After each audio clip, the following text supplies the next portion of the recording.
Right on, sister. In fact, I want to congratulate every one of you. We should congratulate ourselves for descending on St. Paul and a week ago descending on Denver despite massive police threats and intimidation and brutality and the tear gas and the rubber bullets. We came to Minnesota. They've tried to divide us. They haven't been able to divide us. We've been strong. We've been united. And sisters and brothers, that's the kind of thing that will help us end the war and be victorious in all of our struggles. Obama and McCain are completely in agreement on adding 100,000 troops to the U.S. military. They're in complete agreement in sending thousands of more troops to Afghanistan. In fact, both parties completely support U.S. domination of the rest of the world, which is the actual cause of war, imperialist war for the last 70 years. Whoever wins the election on November 4th, the people will lose. We need to fight and struggle in order to fight racism, in order to win equal rights for immigrants and women and LGBT people.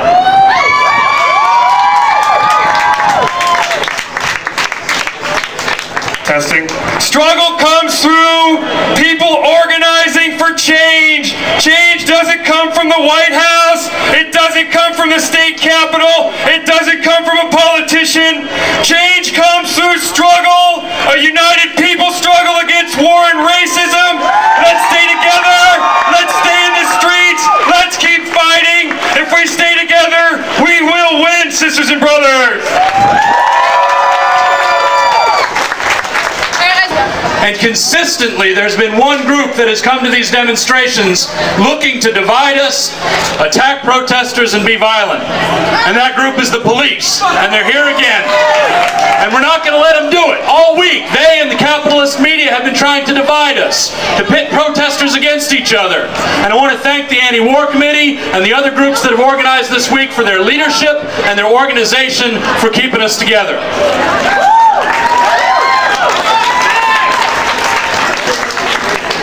This week we've seen a lot of different types of expressions of resistance. They've tried to get us to condemn each other, and they've condemned us in the media. But any action against either of the two war parties is justified.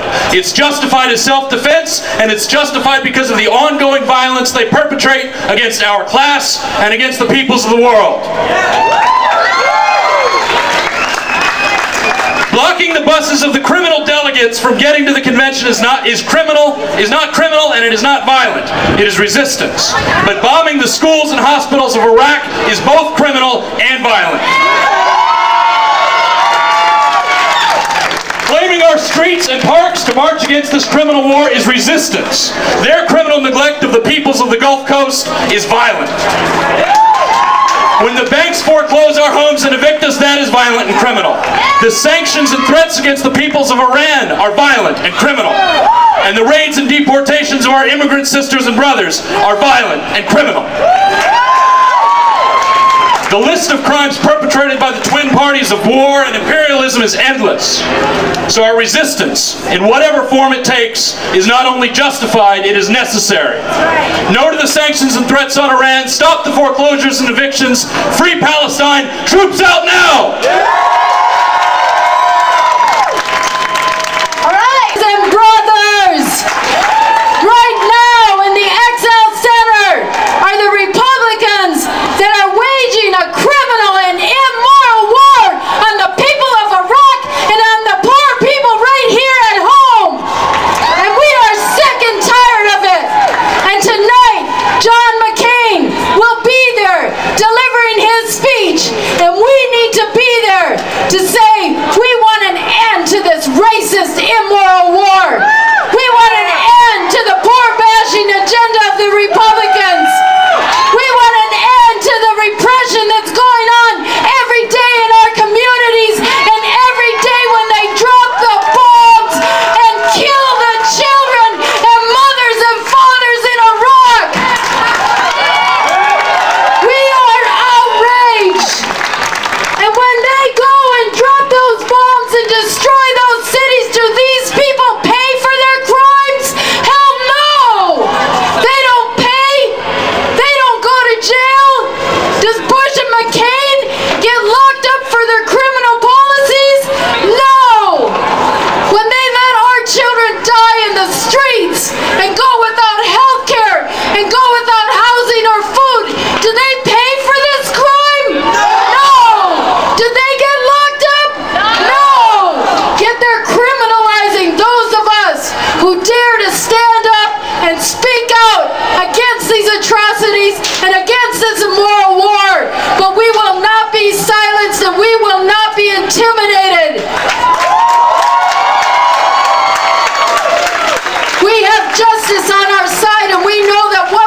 understanding right now, seeing so many different generations and people coming from so many different walks of life to for the united goal to defeat the Republican agenda.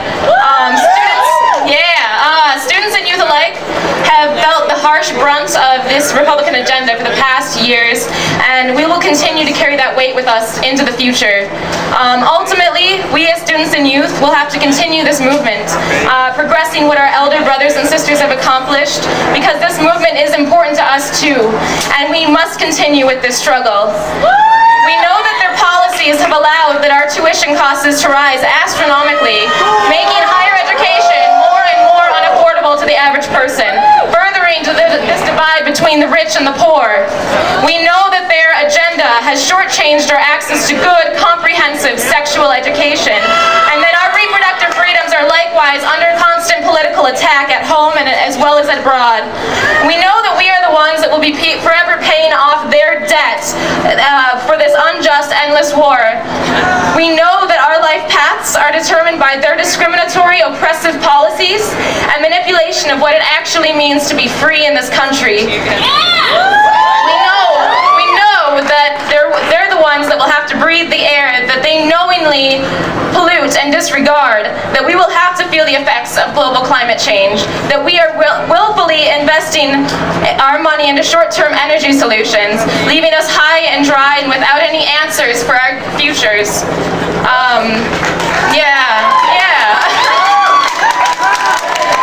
We know that their international agenda is driven by the imposition of U.S. conservatism and capitalism, and continues to estrange our country from the global community. We know that when tragedy strikes this country, they hesitate to act on behalf of all the people, but rather the privilege that they choose to help. We know that their occupation of Iraq, Afghanistan, of Iran, of Colombia, of Somalia, of Ethiopia, and all the other countries in this world is all driven by their imperialistic desire to benefit few while sacrificing many. And they think that we're apathetic, and they think that we're ignorant, and they think that we're oblivious to all of these going-ons, but we're not. Today, the students and youth will show you that we are wise to your deceptions, that we will not quietly watch our futures be dissolved by your selfish agenda. Today, we are going to show you that our prospects are not yours to undermine, and that indeed we are a force to be reckoned with now, tomorrow, and the next year, and forever into the future. Students will be forever challenging, forever knowing, and forever confronting your deplorable brand of democracy.